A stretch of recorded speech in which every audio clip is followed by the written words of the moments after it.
네, 오늘 우리 하나님 말씀은 마태복음 27장 40절과 46절입니다. 신약성경 50쪽에 있습니다.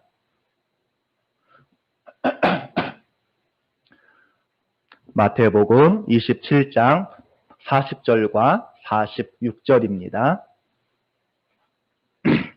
우리 같이 한 목소리로 봉독하겠습니다.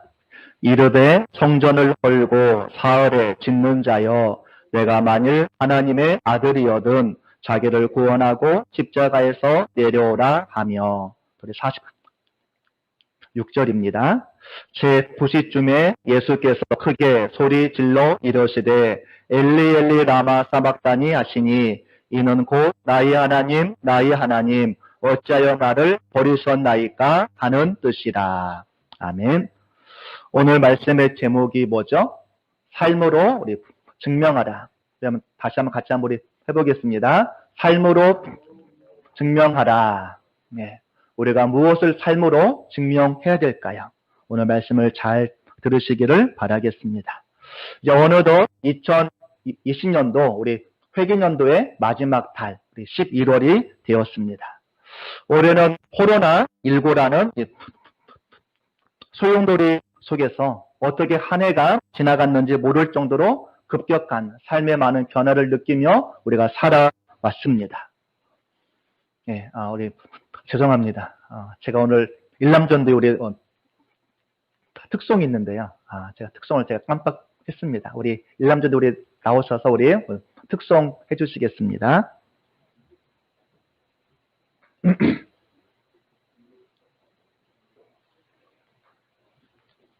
다들 이렇게 아무도 이렇게 아무런 말씀도 안 하시고 가만히 계시면 예.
아멘.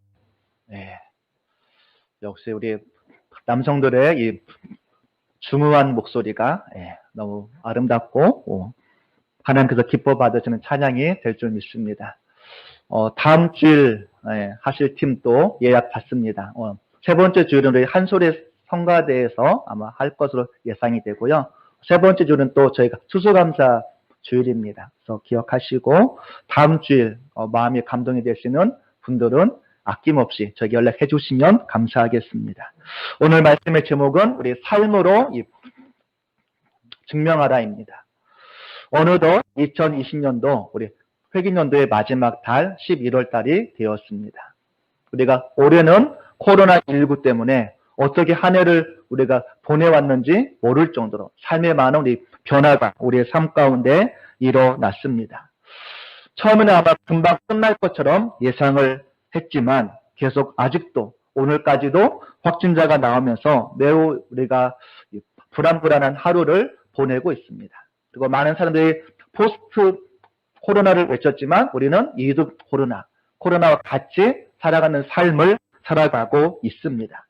교회도 같이 모여서 예배를 드리지 못하고 온라인 예배를 드리면서 초기에는 온라인 예배에 대한 통일된 목소리를 내지 못하고 우왕좌왕하는 모습도 보였습니다.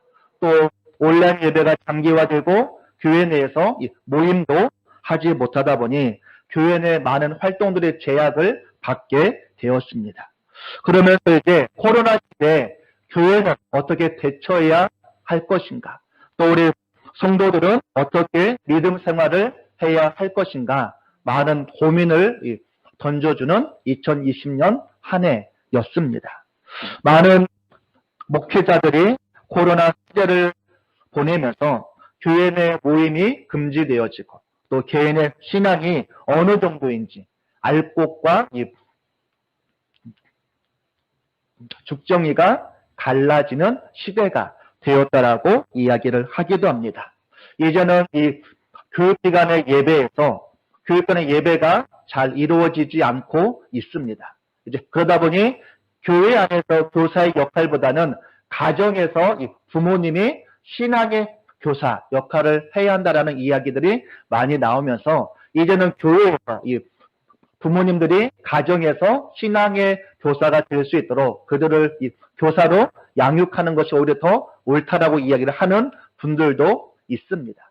또 교회 내의 성도들을 3등분하여서 3분의 1은 목회자가 관여하지 않아도 믿음을 잘 지키는 성도가 있고 또 3분의 1은 그나마 온라인으로나마 예배를 지키며 믿음을 지키는 성도가 있는가 하면 나머지 3분의 1은 이분이 온라인 예배도 잘 드리는지 연락도 잘 되지 않고 교회도 나오지 않으면서 이 3분의 1을 교회가 어떻게 관리하고 저들을 믿음으로 잘 이끄는가가 교회의 중요한 역할이 되었다라고 이야기를 하기도 합니다.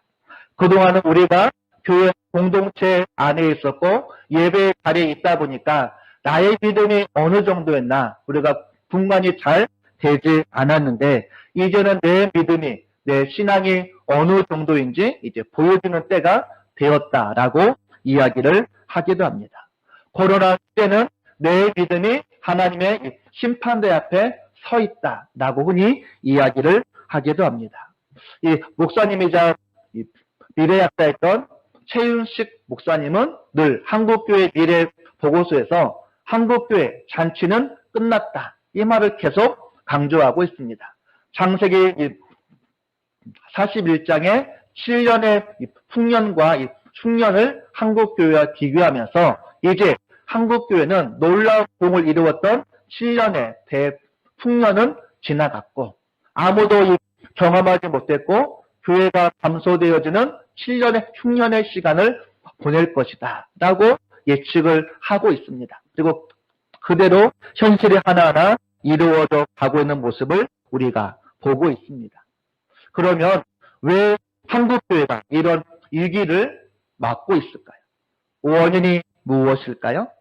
한국 기독교 지도자 협의회에서는 두 가지를 뽑았습니다. 세속화와 교회의 타락을 뽑았습니다. 우리가 아는 이 세속화는 일반인들은 교회는 이 세상의 뭔가 다를 것으로 예측하고 교회 성도들은 일반인과 무엇인가 다를 것으로 생각하는데 가만히 보니까 교회나 세상 모임이나 똑같고 교인이나 일반이나 똑같다는 이야기입니다.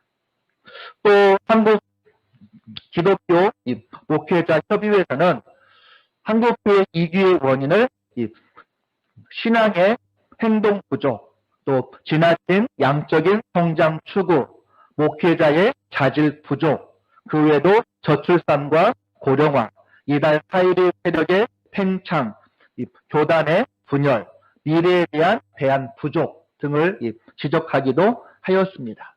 그 중에 많은 사람들이 기독교가 사회로부터 신뢰를 잃은 중요한 요인 중에 하나를 언행 불일치를 뽑고 있습니다. 무슨 의미죠? 말과 행동이 같지 않다라는 이야기입니다. 기독교인들의 주일날 교회에서는 거룩한데 나머지 요일은 밖에서는 믿지 않는 사람이나 믿는 사람이나 똑같다라는 이야기입니다. 우리 개신교가 믿음을 강조하게 된 데에는 루터의 영향을 얘기하는 많은 학자들이 있습니다. 우리가 살펴보았듯이 루터가 믿음을 강조할 수밖에 없었던 그 당시에 이유가 있었습니다. 왜냐하면 당시 로마 카톨릭의 행함으로 구원을 얻는다고 강조하고 또 베드로 대성당을 지으면서 돈이 부족하자 면죄부를 판매하면서 면죄부만 사면 누구나 구원을 얻을 수 있다고 가르쳤기에 루터가 이것은 말씀에 있지 않은 잘못된 교리임을 얘기하면서 오직 우리는 믿음으로 구원을 받는다고 행함보다 믿음을 더 강조했던 것입니다. 그러면서 여기 산물은 더 나아가서 구원받는 사람은 그 열매로서 믿음의 삶이 있어야 한다. 믿음에 따른 행함이 있어야 한다는 것을 강조했는데 우리가 믿음만을 강조하고 행함을 좀 소홀히 하다 보니 오늘날 우리가 믿음만을 강조하는 것처럼 보이지만 실제 우리는 믿음과 행함 두 가지가 늘 같이 이루어져 가야 하는 것입니다. 이 종교학자들은 우리나라의 종교사를 보며 말하기를 고려 시대에는 불교가 왕성했다가 없어졌고 조선 시대에는 유교가 왕성하다가 사라졌고 1900년도 이후에는 기독교가 왕성해져 가고 있다라고 말합니다. 그런데 그 다음에는 어떻게 될까요? 어느 날 불교와 유교처럼 기독교도 사라질지 여러분의 생각은 어떠십니까? 한국교회 초기 부흥운동의 중요한 이 행동 가운데 하나가 보석행위였습니다. 이 보석행위란 말은 하나님 믿고 회개한 자들이 자기가 지은 죄를 보상하거나 배상하는 행위를 말합니다. 마치 삭개오가 예수님을 만난 다음에 뭐라고 얘기했죠? 내 재산의 절반을 가난한 자들에게 나누어 주고 내가 누구의 것을 토색한 것이 있으면 4배나 갚겠다고 말을 한 것처럼 전에 훔치거나 몰래 횡령한 돈이 있으면 다시 되갚아주는 운동을 말합니다. 이 한국교회 초기의 보석운동의 대표적인 시발점은 윤승근의 양심전을 얘기합니다. 이 윤승근이라는 사람은 예수 믿기 전에 깡패와 같은 삶을 살았던 사람인데 이 사람이 예수님을 영접한 다음에 걸어다니기 가장 힘든 강원도에서 복음을 전하기 시작하였습니다. 근데 하루는 1903년도 9월에서 이 원산에서 열리는 하지 선교사님의 부흥회를 참석하고 제가 은혜를 받기 시작하였습니다. 은혜를 받자 회개하던 중에 문득 20년 전에 그때는 예수님을 믿기 전에 자기의 이 지은 죄가 떠올랐습니다. 어떤 죄였냐면 자기가 인천 주전소에서 근무할 때 월급을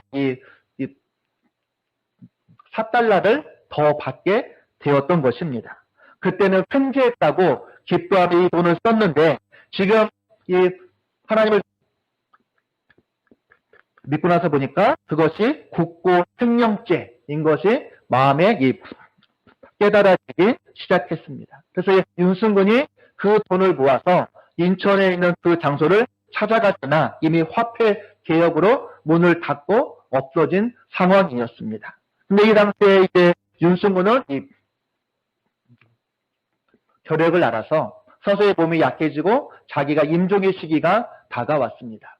자기 임종의 때 자기를 찾아온 하비 선교사에게 그 이야기를 해주며 이 돈을 주고 나라에다가 갚아달라고 부탁을 하였습니다. 그래서 이 하비 선교사가 그 돈을 가지고 국가 재정을 담당하던 서울 탁지부를 찾아가서 이 사정을 얘기하며 윤석열의 돈을 주었습니다. 그러자 그때 정부 관리가 너무나 의아해하면서 말하기를 대저 나라 돈이라면 없는 핑계를 대서라도 훔쳐가는 것이 세상의 인심인데 어찌 예수교인들은 아니 갚아도 되는 돈을 갚겠다고 하는 것입니까? 라고 말하면서 이 돈을 양심전이라는 이 항목으로 영수증을 떼어주었습니다. 이때부터 양심전이라는 말이 기독교인 사이에 운동으로 일어나기 시작하였습니다. 그러면서 믿지 않는 사람들이 교회를 바라보는 눈이 달라지기 시작하였습니다. 예수 믿는 사람들은 양심적인 사람이다. 그러면서 이 기독교에 대해서 잘못 바라봤던 이 부정적인 입장과 이 편견들이 사라지기 시작하고 교회가 신뢰를 받기 시작하였습니다. 그러자 일어났던 운동이 무엇이었을까요? 많은 사람들이 교회로 나와서 전도가 되고 구원받는 수가 날마다 증가하게 되었다는 것입니다. 이와 유사한 이야기는 너무나도 많이 있습니다. 일제 강점기였던 1920년도에 이 살인사건이 일어났습니다. 근데 이 살인사건의 사건이 조서를 보면 물증은 없는데 예수를 믿는 여인의 이 증언만이 있었습니다. 근데 이 사건의 판결을 일본 판사가 내리기를 물증은 없지만 여인의 이 증인이 그는 예수교 교인이기에 그의 말은 틀림이 없기에 내는 사형을 선고한다 라고 판결을 내렸습니다. 저 여인은 예수 믿는 여인에게 거짓말을 할 리 없다 하면서 물증이 없음에도 불구하고 예수교 여인의 이 증언만을 바탕으로 일본 판사가 사형을 내렸습니다. 또 1919년 3월에 이 독립운동이 일어났을 때 일본 헌병대 일지에 이런 내용이 나옵니다. 그 당시에 이 무라카미 헌병대장이 자기의 부하였던 다나타에게 말하기를 이번 폭동은 조선 야소교인들이 주도해서 생긴 일이니 이 주동자를 색출해서 잡아라. 근데 저들 잡는 방법은 그들에게 예수를 믿는지 먼저 물어보고 믿는다고 하면 무조건 잡아들여라 라고 얘기했습니다. 그래서 그의 부하가 아니 저들이 나는 예수님을 안 믿는다고 거짓말하면 어떡합니까? 라고 말하자 이 무라카미 헌병대장이 말하기를 조선 야소교인들은 절대로 거짓말을 하지 않는다 라고 이야기를 하였습니다. 당시 한국교회 초기 우리 그리스도인들이 어떤 믿음의 삶을 살아왔는지를 보여주는 부분입니다. 자기가 감옥에 갈지라도 거짓말을 하지 않는 신앙의 모습.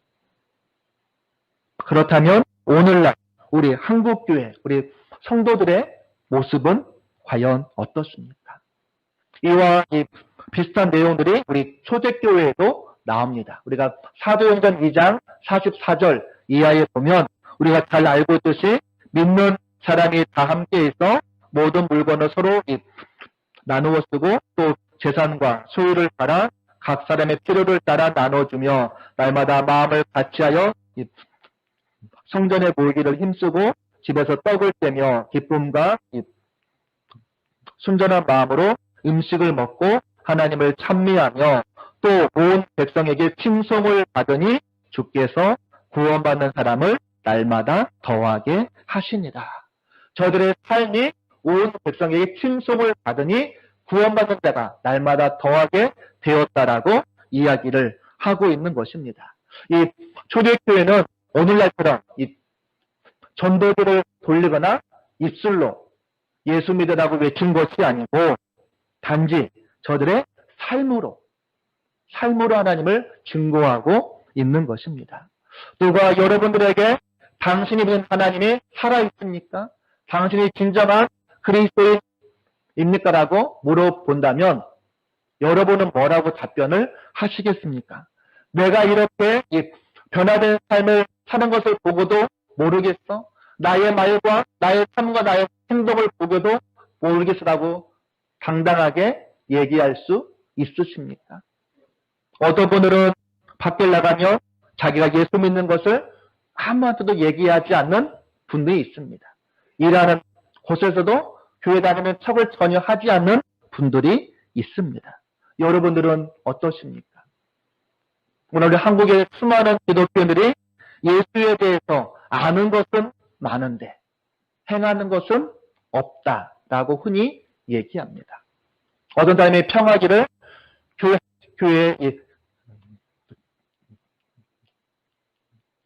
주차장 안에서 있는 성도나 마트 안에 있는 일반인이나 똑같다라고 얘기합니다. 그래서 말하기를 서로 먼저 나가려고 싸우고 늦으면 뒤에서 빵빵거리는 모습이 마트에 있는 일반인이나 저들이나 똑같다 라고 하면서 저들은 과연 교회에서 무엇을 듣고 무엇을 다짐하고 교회 밖을 나왔을까 라고 얘기하는 분들이 있습니다. 오늘 이 본문 말씀은 우리가 너무나도 잘 알고 있는 예수님의 고난의 장면입니다. 수많은 무리들이 예수를 십자가에 못 박으라고 아우성칩니다. 총독 빌라도는 이 여론에 굴복해서 예수를 십자가에 못 박히도록 넘겨줍니다. 이때 현장에 모여있던 수많은 무리와 로마의 군사들은 예수의 옷을 벗기고 가시로 왕관을 만들어 머리에 씌우고 예수님을 조롱합니다. 유대의 왕이여 평안할지어다 라고 말하며 얼굴에 침을 뱉기도 합니다. 머리를 툭툭 치는 게 얼마나 마음이 안 좋습니까? 근데 저들은 갈대로 예수의 머리를 치면서 예수를 비웃으며 모욕합니다. 내가 하나님의 아들이어든 십자가에서 내려오라. 그런데 예수님은 그 모든 괴로움, 고통, 모욕을 맛없이 다 견디고 있는 것입니다. 어떤 분들은 예수님은 하나님이시기에 초월적인 능력으로 그까지 고통쯤이야 아무것도 아니라고 얘기할지 모르지만 예수님은 이 상황에서는 인간의 몸으로서 얼마나 처절하고 극심했는지 절규에 찬 한마디를 외치고 목숨을 잃습니다. 뭐죠? 바로 엘리 엘리 라마 사박다니 나의 하나님 어찌하여 나를 버리셨나이까. 이 한마디를 외치고 목숨을 잃습니다. 예수님이 당하신 결시와 천대, 고통과 모욕을 보면서 여러분들은 무슨 생각이 드십니까? 저는 처음에는 예수님을 괴롭히고 모욕하고 죽게 만드는 이 사람들에게 화가 났습니다. 저들이 그렇게도 예수를 몰라볼까라는 생각이 들었습니다. 그러나 나중에는 하나님이신 예수님이 꼼짝도 못하시고 무능하게 모욕당하며 죽는 모습에 화가 났습니다. 많은 사람들이 내가 하나님의 아들이어든 십자가에서 내려와 보라 라고 조롱합니다. 46년에 걸쳐진 성전을 헐고 사흘에 짓는다는 자여 내가 만일 하나님의 아들이어든 너를 구원하고 십자가에서 내려오라 라고 모욕합니다. 이 말의 뜻은 뭐죠? 예수님이 하나님의 아들이 아니라는 불신, 비웃음인 것입니다. 그런데도 주님은 아무런 말도 못하고 있는 것입니다. 저는 이 본문을 볼 때마다 예수님이 이 십자가에서 내려와서 하나님의 아들이심을 많은 사람들한테 보여주고 저들의 코를 납작하게 만들어주고 다시 올라가서 죽으면 안 될까, 이런 생각을 해보게 됩니다. 저들이 원하는 방식대로 예수님이 내려와서 하나님의 아들인 것을 보여주고 다시 올라가서 십자가에서 죽으면 안 될까요? 여러분의 생각은 어떠십니까? 그런데 우리가 가만히 생각해 보면 내가 만일 하나님의 아들이어든, 내가 만일 하나님의 아들이어든, 이 말 어디선가 우리가 들어본 적이 없으십니까? 이 말이 어디에선가 나온 듯 하지 않습니까? 어디죠? 마태복음 4장과 누가복음 4장에 보면 예수님이 공생애를 시작할 때 마귀에게 시험을 받습니다. 그렇죠? 그때 마귀가, 사탄이 예수를 시험할 때 내가 만일 하나님의 아들이여든 이 돌에게 명하여 돌이 떡이 되게 하라 라고 말씀하셨습니다. 내가 만일 하나님의 아들이여든 성전 꼭대기에서 뛰어내리라, 천사가 너를 보호할 것이라고 이야기했던 것입니다. 어쩌면 그렇게 똑같은 말로 예수를 유혹하고 있을까요? 이 유혹에 예수님 어떻게 하셨습니까? 이 기록된 말씀으로 사탄의 모든 유혹들을 물리치고 주 너의 하나님을 시험치 말라라고 하면서 마귀를 물리쳤습니다. 그리고 사탄이 잠시 예수를 떠나갔더라 라고 나옵니다. 잠시 떠나갔더니 사탄이 예수님의 사역 가장 마지막 중요한 시점에 또 나타나서 똑같은 말로 예수를 유혹하고 있는 것입니다. 내가 만일 하나님의 아들이여든 십자가에서 내려오라. 내가 만일 하나님의 아들이여든 너를 구원하라 라고 말하고 있는 것입니다. 그렇다면 지금 이 시점은 예수님이 자기를 모욕하고 조롱하는 일반 백성들과의 싸움이 아니라 누구와의 싸움일까요? 사탄과의 싸움을 예수님은 지금 하고 있는 것입니다. 첫 번째, 아담 때문에 인류에 들어왔던 죄의 문제를 예수님이, 두 번째 아담인 예수님께서 지금 해결하고 있는 것입니다. 이것을 증명하듯이 예수님이 죽었을 때 성소의 휘장이 갈라지고 땅이 갈라지고 이 무덤이 열리며 자던 성도들의 몸이 일어나는 역사가 일어나고 있는 것입니다.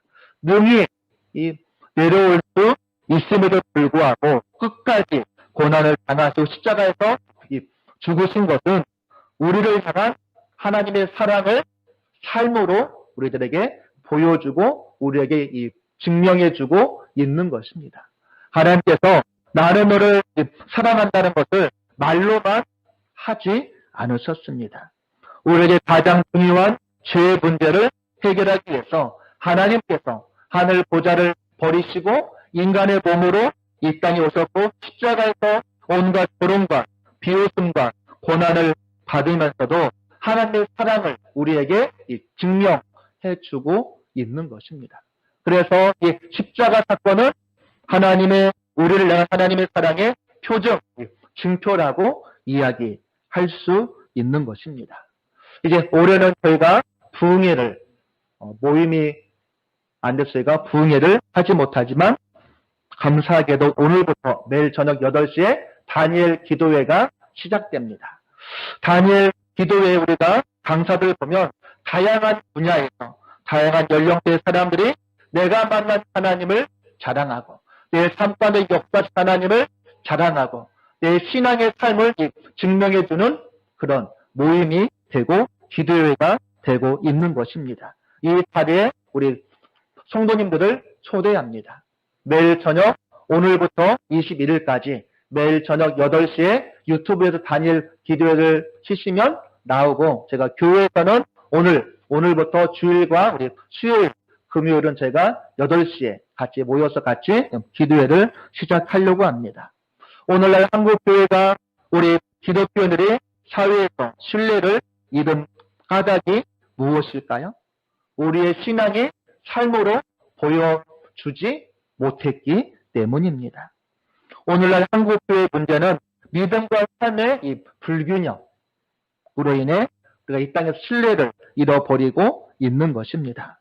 그러나 예수님도 이 십자가 사건을 통해서 하나님의 사랑을 우리에게 증명해 주셨고, 또 우리 초대교회도 하나님의 사랑을 내 물건을 다 내놓으면서 하나님의 사랑을 이웃에게 나눔으로 우리들에게 보여주었고, 한국교회 초기도 이 교리가 아닌 삶으로 하나님의 사랑을 이웃에게 증명해 주었습니다.